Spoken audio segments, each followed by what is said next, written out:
You can add sections of water for the player to swim in and jump out of in your levels in the full version of the basic platformer game engine. You can even have physics-defying areas where the water is horizontally limited and can be entered and exited horizontally. There are several components which all need to be added to the FG layer of a layout for each section of water you'd like to add.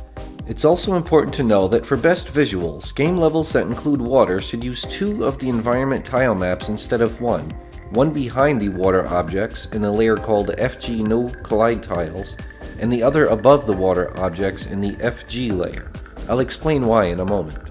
The most important of these is the Water Tile Base object, which is a tiled background object. Drag this into the layout and size it as you'd like, but we suggest that you have grid snapping turned on and set to the tile size of 48 by 48 pixels. This object gives a blue tint to anything that's in the water, and is what the engine uses to determine what's in the water and what's not. The second object you need to add is the Caustic Water Overlay object, and it should be positioned and sized exactly to match and cover the initial water tile base object you placed. This object just adds a cool wiggly water effect for improved visuals.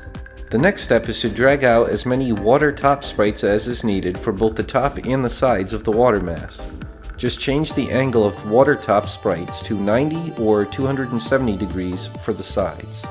As I mentioned briefly before, the main environment tile map should be under the water tiled background objects in Z order, but another one should be added in front of those objects so that walls, ceilings, and floors all cover the water. Special tiles with an alpha blend along the top are included in all the tile sets to make flat ground areas nicely blend into the water. These should be used in the tile map that's over the water objects. Carefully examine the ordering used in Layout 1 for a better understanding of how this all works. Thanks for watching.